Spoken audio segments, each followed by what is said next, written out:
Well, on this episode, I want to apologize to everyone. I mentioned on the last episode I was going to review Seedling. Well, apparently I was unable due to the time frame that I had. So basically, I won't be doing it on this episode, but I promise you guys I will do it on the next one. However, since it's Tuesday Wrestling, we have NWA Power, AEW Dark, and of course NXT 2.0. So a lot of interesting things took place in all these three shows. So let's review, discuss, and talk about it on this episode of the Deleted Wrestle Zone.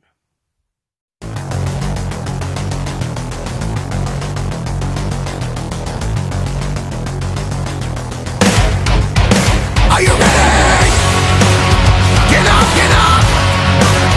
Get up, get up! Get up, get up! Get up, get up! Get up, get up! Get up, get up!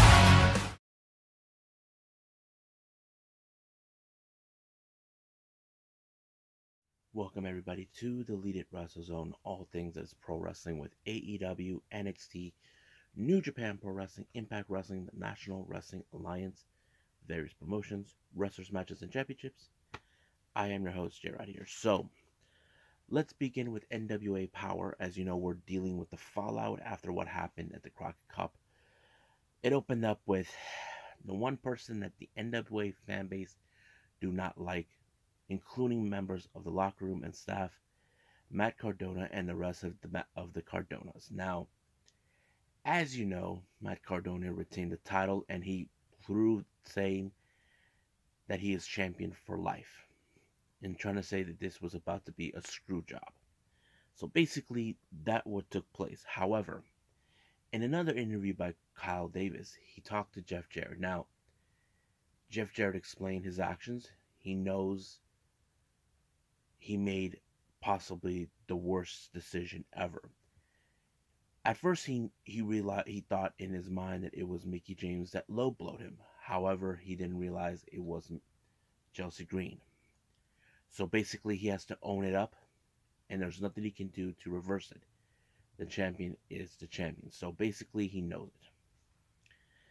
Now, our next match, our opening match, is the OGK, Matt Taven and Mike Bennett taking on the Briscoes, Mark and Jay. I thought it was a good match because you know these two teams have faced off before in Ring of Honor. It's like an endless cycle for both teams, and I think that's what makes it so unique. But however, the results came. It turned out to be the Briscoes that were the better wrestlers of the night, and I thought it was pretty good.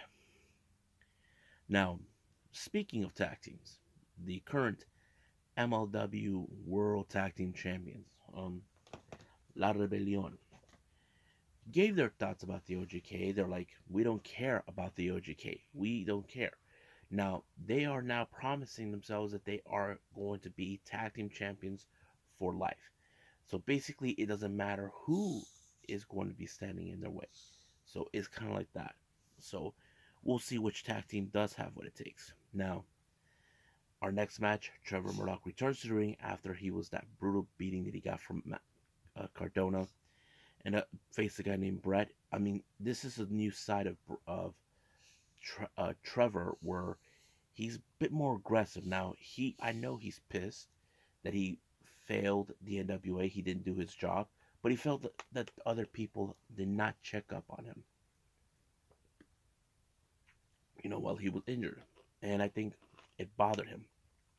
But this thing with him and Cardona, it's far, far from over. Now, the next interview by Kyle Davis, I don't know what Austin Idol is trying to do. He asked for this. He said he has a big announcement, but he said it's no one's business. I mean, why did you call them out for an interview if you're not going to spread? That's the thing that gets no sense. So I don't know what he's trying to do, if he's making a tease or whatever. That still makes no sense. But let's just keep moving on.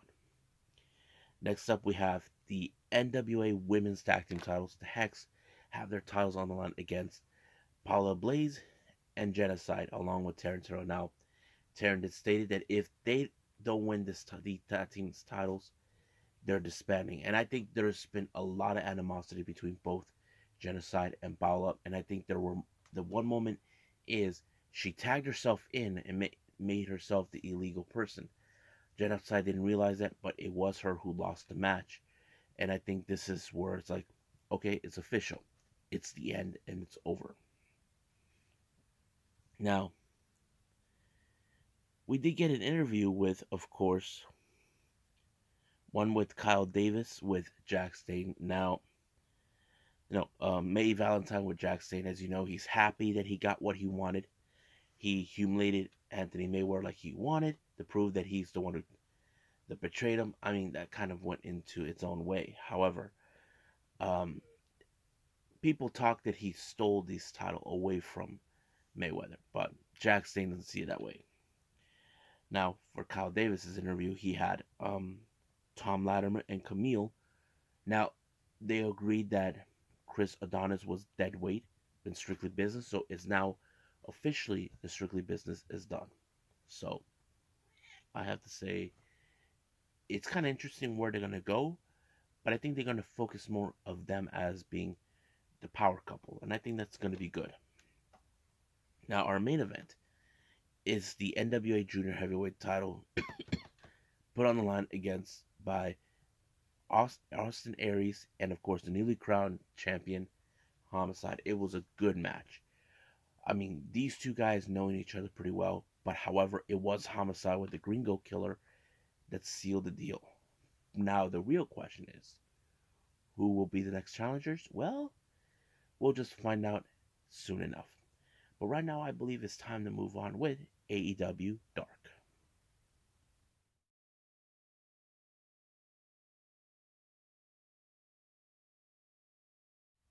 Okay, so we got AEW Dark with 14 matches, I believe. Now, our opening match is JD Drake along with the Wingmen taking on Jay Lethal. This is one of those challenging moments for Lethal. As you know, JD Drake is a huge dude, more of a blue collar type. However, Jay Lethal was able to defeat him when he tried to apply the lethal injection, not once, but twice. But he was able to get rid of the Wingmen who were standing in his way. Next match, we have tag team match, and we got Carly Bravo and Sean Dean taking on the Butcher and the Blade. You can tell by this match that it was already over for the Butcher and the Blade. Butcher was the one who picked up the victory on, I think it was Sean Dean, and it was over right from there. Next match, Anthony Ogogo of the Factory taking on Ray Jazz.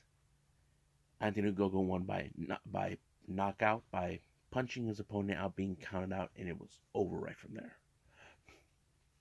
Next up, we got Nyla Rose along with Vicky taking on Casey Lennox. Casey did try to avoid much as possible, but however, with the Beast Bomb, it was already over right from there. Then we have All Heart, Blake Christian making his debut, taking on Rohit Raju. I have to say, I don't know exactly what was the reason for having Blake Christian. I know he's good, but it did pull off a really good victory against Rohit Raju. I can't wait to see if they decide to bring him back. Next up, we got the Acclaim, Max Caster and Anthony Bowens taking on Liam Gray and Adrian Alimas. You can guess that this match ended with the mic drop, and it was over right there. Next up, we got AQA versus Valentina Rossi. AQA, she's always impressive, but instead of the shooting star press, she rolled up her opponent, and it was over right from there, and it was like impressive. Next up, we got Tony Nese versus Karam. Now, Karam, he's a big, powerful dude, but Tony Nese, he found a way to get around him, and he took him out with his little knee shot on the one side, and it kind of gave him the better win. Then we got Abaddon against Angelica Risk. I thought this match was good because Abaddon is really unorthodox, but it was good. Then we got the Gun Club. Colton and Austin, along with their dad Billy, taking on Brick City Boys. This match ended with Colton applying the Colt 45 onto one of the members of the Brick City Boys. And that's pretty much it. Then we got Mercedes Martinez versus Gemma Jules. Mercedes won. It was over from there. Then we got the Varsity Blondes, Griff Garrison and Brian Pillman Jr. But Julia Hart is still the same as always. That we don't even know if she will ever be the same as she was before. They were facing up against Soteria Chun and Tony Vincita. It was a pretty good match until the Varsity Blondes picked up the victory. We don't know what their year is gonna be like. Last year they were really good, but now we'll see how they compare for this one. Next up, we got Marina Sharif taking on Layla Gray. This one was already over from the moment Layla Gray got involved, and it was like you can tell that Marina Schaefer is known as the problem. Basically, she puts the problem down. Now, our main event, Powerhouse Hobbs versus Fuego. What a match! I mean, Fuego put up a good fight, but however, Powerhouse put Fuego in the torture rack, and it was over right from there. So it was a pretty good show. I liked it. Hopefully, we'll see what else is going to take place in the upcoming week. But we cannot forget AEW Dynamite. But right now, I believe it's time to move on with NXT 2.0.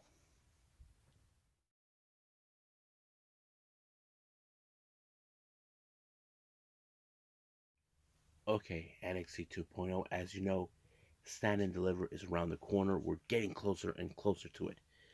Opening match is the North American qualifying match in the ladder match for a shot of the North American title. Last week we saw Santos Escobar won his match against, I believe it was, who was it that was in it?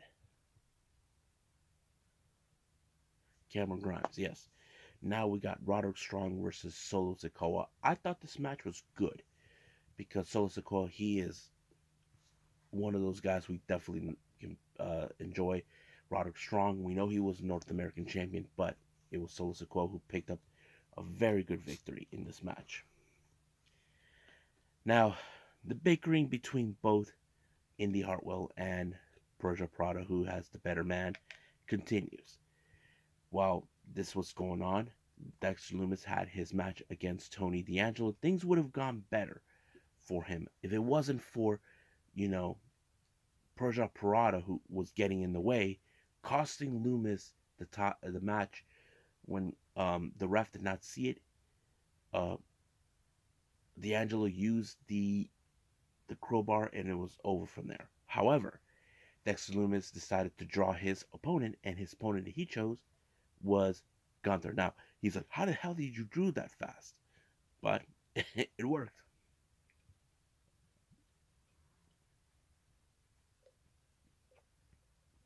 So, that match will take place later, and I can't wait to see it. Now, our next match we got, of course, Electro Lopez along with Legado taking on Fallon Henley after what happened last week when they interfered in Raul Mendoza's match. I thought it was an interesting matchup. However, Erica Lopez proving how powerful she is. She defeated Fallon, and this feud over the fact is that Legado are being accused by Brooks and Jensen that they could have been the ones that attacked the Creed brothers. So that's the main mystery. Now, once again, Draco Anthony has been dealing with the whole thing with Joe Gacy. I don't know what Joe Gacy's trying to do. He's trying to recruit him. I don't know. But it's kind of interesting how it's going to be taking place. Even Zion Quinn is trying to help him. But to no avail. Our next match, we have Robert Roode versus Braun Breaker. Now, Dolph Ziggler's going to be there. He wants to prove he is not even in the same level as him. But his mistake was getting involved, and he got thrown out by the ref. However, Braun Breaker did not give up. He put up a hell of a fight against Robert Roode. But however, in the post-match, he got super kicked by Dolph Ziggler in order to show him he's never going to win back the title. Now, our next qualifying match of the North American title, we have Grayson Waller versus the Spanish sensation Aiken. Now, it was a good match. It was amazing. However, it was Grayson Waller that picked up the good victory. But, however, in the post-match, Carmelo Hayes said they're going to get Cameron Grimes, Robert Strong and A-Kid to see who's going to be fighting for the final spot in the ladder match. And I personally would like to see A-Kid. That's what I would like to see. But so you guys tell me, who do you want to see? Now, the Creed brothers had their next match against Grizzled Young Veterans because of what happened last week. I have to say, Grizzled Young Veterans were, to me, they look more like the likely suspect. But however, it was the brutality and decisiveness of the Creed brothers that allowed them to win the match. However, some unknown assailants attacked their gym and destroyed everything. Now, from the look of it, it doesn't seem like it's MSK. It looks like it's someone else, but I just don't know. I feel like right now with these new assailants destroying Diamond's gym, I feel we got a new tag team. I'm not sure. This is something that I'm thinking about, but if I'm wrong, then I'm wrong. But we'll see how that goes. Now, our next match, we have Gunther versus Duke Hudson. Oh my goodness. This match was nuts. I did not anticipate a whole lot, especially when it comes to Walter's chops. You know how loud he could put that thing, man. I'm like, I loved it. I have to say, Duke Hudson did a pretty good job, but Gunther is still dominant until he finally put him away. However, he wanted to talk more on the mic while LA Knight showed up. His biggest mistake was attacking Walter, and then members of Imperium decided to get their hands on him, but he got help from an unlikely alliance, MSK. So that kind of tells it all. Now, our main event is for the Women's Dusty Cup. We have Wendy Chu and Dakota Kai versus Io Shirai and Kaylee Ray. I was amazed how Kaylee Ray and Io Shirai were able to win. Basically, I was happy. But however, Toxic Attraction were not. They don't believe that they are going to win. But Kaylee Ray said that they're going after the women's title. It's going to be a four-way. So basically, they took that as offense. But Cora Jade showed up to give the helping hand. I'm like pretty good about this whole thing. They're going to put the tag team titles on hold for a little bit. But we'll see what happens then. So I think I'm done with everything else. Let's call it a day. Well, I hope everybody enjoys this episode. Coming up, we got Seedling, Pro Wrestling 01, and then of course we got AEW Dynamite. So I think I'm just going to do a 3 review to past wrestling events of this month.